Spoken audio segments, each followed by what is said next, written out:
నేనేందో మీకు తెలుసు, భారతీయ జనతా పార్టీ కార్యకర్తలకు తెలుసు, తెలంగాణ రాష్ట్ర ప్రజలకు తెలుసు, తెలుగు రాష్ట్రాల ప్రజలకు తెలుసు.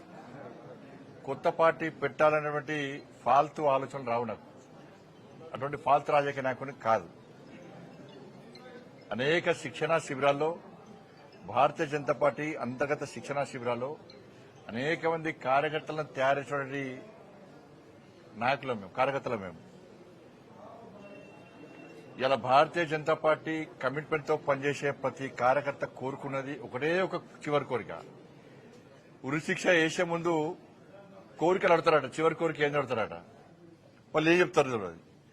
కానీ కమిట్మెంట్ తో పనిచేసే భారతీయ జనతా పార్టీ కార్యకర్తను పిలిచి మీరు అడిగితే, కమిట్మెంట్ తో పనిచేసే భారతీయ జనతా పార్టీ కార్యకర్తను మీరు పిలిచి అడిగితే చెప్పే టక్ పని అయిపోయింది ఒకటే, నేను చచ్చిపోయినాక నా మీద భారతీయ జనతా పార్టీ కండ కప్పాలని, జెండా కప్పాలని అంటారు. దీనికి కమిట్మెంట్ అంటారు.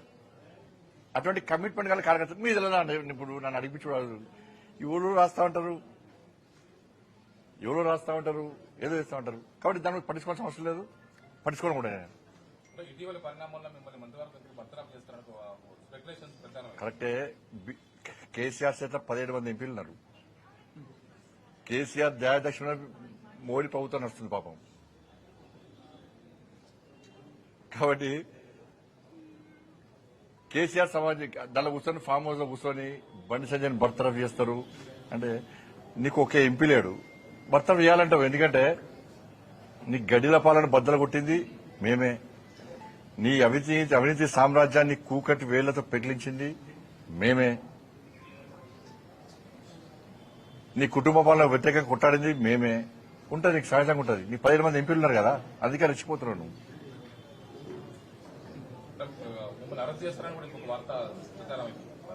ఇప్పుడు అన్న ఈ కోర్టులో కేసు నడుస్తున్నది, కోర్టు పరిధిలో ఉన్నది. ఇప్పుడు ఒక్కరు గుర్తుంచుకోండి, కన్న కొడుకును ఓ తండ్రి పోలీసులకు స్వయంగా అప్పగించినటువంటి సందర్భం ఏదైనా ఉందా? వాళ్ళ కన్న కొడుకును నేను తీసుకుపోయి విచారణకు సహకరించాలని చెప్పి నాకు సమాచారం వచ్చిన వెంటనే నా కొడుకును అప్పచెప్పిన. అరెస్ట్ చేయాలంటారు. ఇలా కేసీఆర్ కొడుకు ఫేక్ మీడియా ఫ్యాక్టరీ నడుపుతున్నాడు. ఏం జరుగుతుంది, ఏం జరగాలి, ఏం జరిపించాలనేది ఆ కుట్రలన్నీ ఆయన చేస్తున్నాడు. కాబట్టి ఆయన నడితే సమాధానం చెప్తాడు. థ్యాంక్ యూ, ధన్యవాదాలు.